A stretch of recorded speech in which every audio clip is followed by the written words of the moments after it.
Bueno, en la nueva historia de Rezano, ¿dónde está Tehuel? Una pregunta que quedó sin respuesta desde hace 4 años. Aquí estamos en el estudio de FM La Región de mi querido amigo Alberto Ciurca y quien me acompaña es un integrante justamente de esta emisora, es Feche, que vos fuiste parte de la familia, sos parte de la familia, más allá de cómo han quedado los vínculos. Vos eras el cuñado en ese momento de Tehuel. Así es. Estábamos hablando antes de comenzar la charla de lo que fueron esos tiempos, mucha incertidumbre, mucha demanda de los medios. ¿Te acordás el 11 de marzo empieza todo? 11 de marzo. El 11 de marzo. 11 de marzo. ¿Te acordás cómo empezó todo? Y sí, más o menos me acuerdo cuando, en ese momento, quien era mi pareja, me llama por teléfono, que estaba con su mamá, que era mi suegra, y me comunican y avisándome sobre este tema y que iban a iniciar la denuncia correspondiente porque no aparecía y que había ido a ver un trabajo, fue lo que había manifestado la pareja de Tehuel, y ahí donde se inicia todo. Ahí se inicia todo, digo, él ha habido un trabajo, que hay algo, un detalle curioso que estábamos hablando que yo no lo sabía.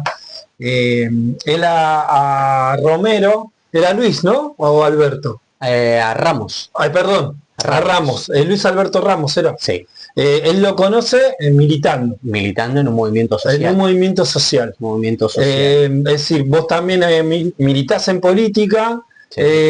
¿Se lo conocía a Ramos en lo que era justamente la militancia local? La militancia local no. No. No. Se conocía a la referente de él, pero a él, que era el que le manejaba a la referente del MST local, no se lo conocía. No sé, del ámbito de militancia, del ámbito político, no se lo conocía. Y cuando le cuenta a la novia, y creo que a tu hermana, a tu expareja le cuenta que consigue un trabajo, o que le van a ofrecer un trabajo de mozo. Un trabajo de mozo para ir a trabajar una noche de mozo, y nada, se le había conseguido la vestimenta y demás, que la pareja de Tehuel había ido a buscar la vestimenta, pidió prestada y demás para que esté apto para trabajar ese día. Y después de ahí es donde inicia todo la desgracia, ¿no? El 13, 2 días después, como que no, la familia, tanto Michelle como la hermana de Tehuel, acuden a las autoridades policiales ya para alertar justamente de que se ausentaba de su casa desde 2 días. Así es, porque se habían acercado y al principio no querían tomar la denuncia. Tuvieron mucha falencia que pasaron ante la justicia, hubo una ventana abierta ante el poder, desde Fiscalía dejaron una puerta y una ventana abierta que dieron tiempo a que pase lo que pase, de que Ramos se haya ido de la localidad, de que se haya cortado el pelo, que después lo encontraron en Avellaneda. Sí, que lo vienen a encontrar en Avellaneda, en la casa de una de las ex, en la puerta. Pero eso fue porque se dejó una ventana abierta. Nosotros lo sabíamos como familia, que era nuestro enojo, que después mi expareja tuvo un encontronazo, que salió viralizado el audio que la fiscal Puyot le había mandado, porque, a ver, el temperamento de la familia, la bronca de los vecinos, y salieron a hacer un rastrillaje los vecinos, ¿no? Los civiles a un campo acá en Alejandro Corr. Claro, y donde la fiscal se enoja y le manda un audio estilo amenazando un poco a quien había sido mi pareja en su momento. ¿Porque qué le decía? De que de eso se encarga la justicia, que están estorpeciendo el caso, pero no estaban actuando. Si salen los vecinos, si se juntan la familia, fue porque, a ver, si no lo buscaba la justicia, la familia los tenía que salir a buscar. Entonces, entre todos los vecinos, todos salieron a un campo acá en cercanía entre barrio La Laurita y barrio La Esperanza. Sí. Que acá es a Sinra. Entonces, se hizo un rastrillaje los vecinos que tuvieron que salir del campo porque la misma fiscal mandó ese audio, que después salió en los medios, porque ya para cuidarnos era a ver si pasa algo, si toma represalia la fiscal contra la hermana de Contra Tehuel. ustedes. Sí, sí. Claro. Haces un detalle muy interesante que también lo había leído, que cuando ustedes, cuando Michelle y tu expareja comienzan a ver que Tehuel no vuelve a la casa, primero acuden en una primera instancia y que como que reciben una respuesta viciada de discriminación de género, ¿no? Discriminación de género y como minimizando el hecho. Totalmente, totalmente. ¿Qué les habían dicho? Y más o menos para acordarme un poco era de que tienen que pasar mínimamente 48 horas, que se le explicó, ya pasaron tanto tiempo y que nada, que o sea, es una persona grande, ya va a aparecer. La misma justicia desde la comisaría que tiene esa respuesta, de lo cual son los que nos tienen que cuidar, que queda para el civil, no para el vecino de pie común. Y después el mismo día, cuando el mismo día que empieza todo, que es el 13, que los medios empiezan a tomar conocimiento también, se conoce que el teléfono de él impacta por última vez en la casa de Ramos. Eso es lo que marca las antenas, claro. Que en la casa de Ramos, ahí en el barrio La Esperanza, cerca de la canchita que está sobre Asamblea y Gainza. Ahí donde marca por última vez, que varios vecinos dieron testimonio que sí lo habían visto cruzar la canchita, que justo estaban también unos chicos jugando a la pelota, que ahí donde dieron testimonio que sí lo vieron a Tehuel cruzando. Y después de ahí es donde dice Ramos que desconoce, que solamente estuvo y que lo acompañó el cajero, que sacó plata, que al final el mismo banco y las cámaras no coincidieron, porque era verdad, y de ahí donde mandan que después encuentran a Ramos en Avellaneda, le abren el teléfono, secuestra el teléfono, le abre la justicia y algo así, creo que se... Él había borrado los mensajes, ¿no? Había borrado todo. Había borrado todo, yo eso me acuerdo. Lo cual también llamó más la atención de las autoridades judiciales. Empieza todo ahí, en la canchita también ahí se toma una foto, ¿no? Que lo encuentran en la cuenta de Google de él o de Gmail, creo, en el rastreo que hacen los investigadores. Está Montes, está Tehuel y está Ramos. En el teléfono de Montes, si mal no recuerdo, sacan la foto esa que se había borrado. Ajá. Que fue la casa de Monte, la casa estaban los tres, que estaba el cenicero, cerca de la canchita, ¿no? Sí, cerca de la canchita, había 3-4 cuadras, había un cenicero, que habían bebidas alcohólicas, ahí donde sacan la selfie, y de ahí donde se tapa que dicen, que de ahí donde se agarra la justicia, el abogado en su momento, que fue Alejandro Valle, un gran abogado, que puso todo, que puso hasta de su bolsillo para los viajes que hacíamos y demás, la verdad, siempre estuvo a disposición hasta que después empezaron a pasar muchas falencias, que después cambian al abogado, que en su momento era Alejandro Valle, que venía haciendo un trabajo muy grande como abogado y en lo personal como ser humano también, un amigo, nada que reprochar y más que agradecido con él en lo personal. ¿Cómo fue en ese momento? Vos hablas del abogado Valle, sí. La familia afronta una lucha por un familiar desaparecido, con ciertas irregularidades. ¿Cómo era como familiar vivir ese momento? Bastante duro. Bastante duro. A mí me tocó en primera persona de sostener tanto el abrazo simbólico a quien era mi pareja, a mi suegra, a mi cuñado, que lloraban de que escuchaban un vehículo y pensaban que llegaba y que toda la noche mal dormido durante mucho tiempo, de que los medios, si bien se necesitaba que se viralice y que, o sea, que lleguemos a más el tema del caso para que nos ayude la población a encontrar a Tehuel, pero eran muchísimos los medios, muchos medios que utilizaron un poquito medio mal el caso para servirse de algunos puntos de rating. Hacían cosas que no iban, preguntas que no iban. Lo sé. Lo sé. Y no tengo nada que ver en eso. Lo vi directamente. Recibía órdenes. Total, pero a ver, hoy después de tanto tiempo que pasó, es la primera nota que doy y te agradezco por seguir. No, yo te agradezco a vos porque sé que es un momento, es volver a rememorar un momento muy difícil que incluso no tuvo un final feliz, o por lo menos tiene un final incierto, porque todavía no se sabe, si bien están las condenas, y ahora vamos a hablar de eso. No es fácil hablar de un tema de semejantes No, características. totalmente. Aparte vivirlo en carne propia en ese momento, fue muy duro. Fue muy duro porque también de por medio estuvo metida un poco la política, porque hubo aprecio, hubo amenaza, que se hicieron denuncias ante la parte paterna, hubo muchísimas cosas que por ahí el pueblo no sabía, porque nosotros Claro. tratábamos de estar todo en una familia nucleada, cerrado, y que muchas cosas no salgan. Claro. Pero la misma justicia hasta había puesto un móvil en la puerta de la casa de mi ex suegra, custodiando, ¿no? Una insignia policial se le llama.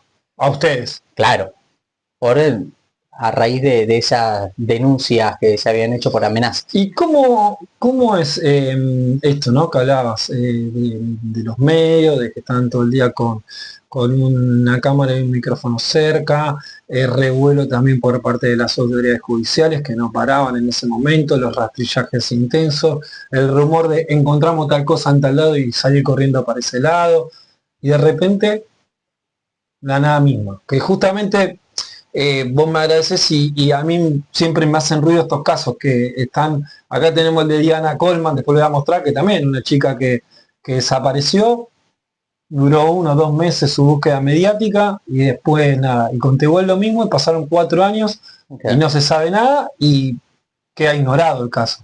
Totalmente, totalmente. Y lamentablemente que pase esas cosas, ¿no? Porque los medios nacionales te levantan las notas cuando les sirven los puntos y los ratings, pero después los medios locales son los que siguen, y los que siguen en las localidades esos casos más de fondo, y alguno que otros medios cada tanto te llama, pero el caso de Tehuel que trascendió internacionalmente el caso. Sí, sí, me acuerdo. Un caso que trascendió internacionalmente, más allá del género y demás, y que el colectivo LGTB lo tomó como bandera de lucha. Yo creo que nada. Mucha gente se vio afectada con el caso. Sí, porque históricamente, a nivel nacional, igual esto pasa en otras partes del mundo, el tema del cambio de identidad de género o la homosexualidad y demás, ya viene de hace 15 años, 20 aceptándose. En el caso de Tehuel, ponerle que hayan pasado 15 hasta que desaparece, que pase justamente esta situación en medio de una lucha para que se reconozcan esos derechos, obviamente que la pucha, mucha gente dijo, ¿todavía seguimos con esto? Ya, mucha bronca también hubo en la familia, muchísima bronca por ese tema. No solo porque la justicia estuvo mal, porque dejó esa ventana abierta, porque hubieron, el mismo abogado no ha contado, hubieron cosas de que no estaba cargada, tiene un término legal, cuando están todos los archivos, habían cosas que no estaban cargadas. Entonces, uno se siente decir, che, nos tratan de ignorantes, en lo cual por ahí podemos tener alguna falencia o mal expresarnos, pero tenemos un poco de cultura y un poco de conocimiento legal en la familia. Entonces, era eso, la bronca e impotencia también de que la justicia se nos reía a veces en la cara, de que la fiscal. ¿Por qué? ¿O cómo digo? En el sentido, a ver, cuando tardan en iniciar la búsqueda, venir que te venían un policía y te palmeaba la espalda y te decía, cadete, venía palmeado, no, porque acá, y venían, che, te paso el número telefónico, pero que no se entere mi jefe, porque si mi jefe se entera, yo puedo perder el trabajo, pero mirá, está pasando, entonces te dan información errónea, y más la cabeza y todo, cuando estábamos tomando un mate, que a veces ni comer podíamos porque era tanto el ir y venir, el trajín. El ir y venir, ¿no? Y nos poníamos a analizar cada palabra, che, a mí me habló fulano, no, a mí me mandó esto, no, a mí, mirá, escuché este audio, no, vamos a mí vos sabés que el policía este que me llevó acá en el móvil me dijo esto, entonces era analizar y era la cabeza, era un rompecabezas, y pensábamos, repensábamos, y se nos quemó un poquito la mente pensando, ¿no? Las últimas preguntas que te hago. Veía que la carátula, o recordaba, ha sido justamente designada como homicidio agravado por el odio de género. Con reclusión perpetua para Ramos. Todavía no fue condenado, no fue juzgado en Montes porque pidió juicio por jurado, entonces se dobló y demás. El hecho de que ya la carátula diga homicidio es dar por hecho que Tehuel está muerto, por más que no se sabe dónde está. Digo, En el cuerpo. Claro, ¿vos qué pensás de eso? Digo, ¿pensás que está muerto? ¿Pensás que está vivo? ¿O cuál es la conclusión 4 años después respecto a dónde está Tehuel? Con profundo dolor tengo que decirlo y ser con los pies en la tierra, decir, si Tehuel para mí está muerto. El cuerpo, este pacto de silencio que tuvieron esta gente, estos asesinos, fue tan grande y es tan grande de que el cuerpo nunca más lo vamos a encontrar, lamentablemente. Entonces, esa señora, lo cual fue mi suegra, Norma, Verónica y toda la familia en sí, hoy no pueden ir a un lugar físico para llorarlo. Entonces, tiene que tener un poquito más de... que no, esta gente no tienen corazón, no tiene empatía, no tienen nada, por algo están donde están y se le dio la justicia ha determinado algo con unos de ellos, ¿no? No nos olvidemos que Ramos tenía antecedentes de haber intentado asesinar y él a vivas voz había dicho que su sueño era descuartizar a una persona. Entonces, estamos en el siglo XXI, estamos en el 2025, hoy, que estas cosas pasen en el 2021, que hayan pasado estas cosas, eso por falta también de la política. Eso te iba a preguntar. Te voy a repreguntar lo que vos decís, después te voy a hacer una consulta respecto al rol de la política en este hecho. ¿Por qué decís que o responsabilizás a la política de no saber qué pasó con Tehuel? Y porque la justicia y la política van todos de la mano. Porque hoy la justicia no mueve un dedo sin que lo mande el dueño del trono. Y lo hablo en todos los ámbitos. A nivel local, provincial, nacional. La justicia no te mueve algo si no es mandada por quien comanda hoy el poder ejecutivo nacional, provincial o local. ¿Y por qué también es culpa de la política? Por falta de política de Estado. Si la política realmente hubiese estado... Yo soy una persona, os lo puedo decir, yo soy una persona peronista, y si realmente los que en ese momento gobernaban, que eran peronistas, se hacían llamar peronistas, hubiesen llevado mejor política de Estado, con mejores trabajos, abierto un poquito más a la comunidad. Estos casos, como muchos que habrán tapado o demás, no se han ocurrido. Porque por falta de trabajo. Y eso quien manda... Empatía, ¿no? Empatía, trabajo, solidaridad. En años electorales los vemos a todos repartiendo caramelo de los bolsillos. Claro. Es fácil repartir caramelo cuando sos dueño del trono porque no es tuya, uno la pone de tu bolsillo. Claro. Y respecto a otro rol de la política, hablábamos de Ramos formando parte de una asociación política cuya historia está vinculada a la igualdad social, los derechos sociales. Ramos, por su proceder, hace todo lo contrario al espacio que él formaba parte. Y lo que suele pasar en este tipo de casos es que por ahí Ramos no era de ese espacio, viene de afuera, lo traen para llenar justamente lugares y convertir en referente a alguien que no tiene. Digo, hay un entramado propio de la política que lamentablemente también tiene un rol indirecto. Y eso pasa cuando a nivel nacional te agarran, yo le llamo chapas, ¿no? Que son a los sellos sociales, políticos y demás, y para el armador provincial o regional de ser el mejor adelante de su referente nacional, y te tira las chapas cualquiera, sin tener un previo conocimiento de a quién le estás dando la chapa. ¿Qué conocimientos tiene? ¿Qué principios tiene? A ver, miremos el currículum político militante. O si no, tiremos las chapas. Y esto lo hablo por el MST y lo hablo por todos los movimientos sociales, políticos habidos por haber. Claro. Digo, no, en ese sentido la política lamentablemente se maneja Con tal de tener en todos lados una chapita, no, ahí tengo mi referente, tengo mi referente en todas las localidades, le damos la chapa a cualquiera, sin ver, y después pasan estas cosas. Sí. ¿Y quién se hace responsable? ¿Y por qué se olvidó Tehuel? ¿Por qué quedó en el olvido? Más allá de que a nivel nacional los medios, si bien ya no les medían, bajaron un poco de dar notas, buscar las notas y demás, también lo comió la política, Lo callaron. lo callaron.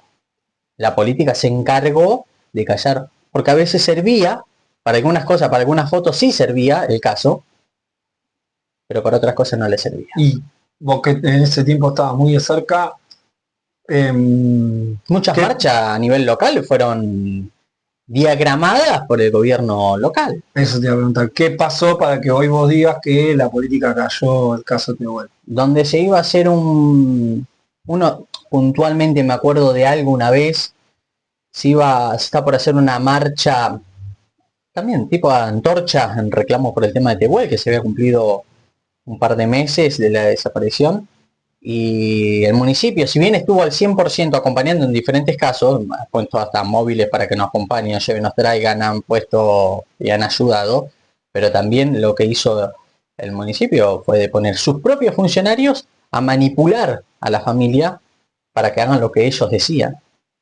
No, esta marcha manéjamela acá, no, te parece mejor esta hora, no, entonces ahí te lo iban corriendo. Inconscientemente, en toda la cabeza, como estaba explotada de la familia, por ahí son los que hoy son los funcionarios, vamos a hacerle caso, Claro. por ahí tienen otra mirada, tienen razón y no nos damos cuenta de que no estaban comiendo y no estaban achacando y opacando y tapando el caso, inconscientemente.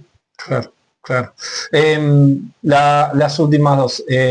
Hablaba de un pacto de silencio entre Ramos y Montes, que en teoría parecen dos tipos que no son especialistas en... No tan especialistas, no son en Claro. terroristas ni... Claro, no son asesinato. asesinos profesionales, pero ¿por qué decís que hay un pacto de silencio? Obviamente que ninguno de los dos incriminan y que tienen el mismo discurso. Porque todavía, a ver, nunca se dio dónde está el cuerpo. Que yo creo que ahora cuando vaya a juicio Montes. Montes, por ahí Montes se quiebra y pueda decirlo. Claro, Como por ahí no. claro, claro. Ojalá que sí. Para que esa familia lamentablemente tenga un lugar físico donde ir a llorar. O poder ir a sepultar los rastros que hayan quedado de vuelta.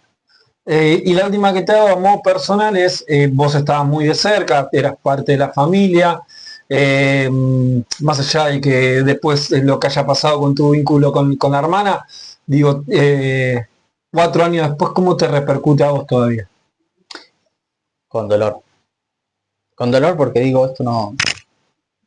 Nadie vivió lo que vivimos todos ahí en ese momento. Claro. Nadie vio los llantos de Norma, nadie vio los llantos de Verónica. Nadie vio cómo Verónica dejó a sus hijas mucho tiempo para dedicarle al 100% al caso, para ir acá, ir allá, que teníamos que ir a un lugar, a otro, gastillaje, tenemos que nos recibían en Nación, un director, un funcionario en provincia.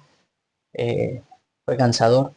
Yo la noté agotada, Norma también, pero el dolor que esa familia sufrió, y yo creo y sé y soy consciente de que actualmente llevo el dolor interno adentro, eso no se lo va a quitar nadie. No se lo quita a nadie. Feche, te agradezco mucho. A vos. Muchísimas A vos. gracias. Decir, remarcar algo que dijiste muy interesante. No se sabe dónde estarían los restos de Tehuel, lo cual le quitan el último derecho que tiene como ser humano de ser despedido por la familia. Y justicia por Tehuel. Ya hay en parte mitad de justicia, esperemos que se complete. Te agradezco mucho. Nos despedimos con la imagen de él, para recordarlo aquí en FM La Región 104.1, que quiera escucharla. Contenido muy interesante, incluso Feche forma parte de la misma. ¿Y dónde está Tehuel? Esperemos que la respuesta la tengamos pronto.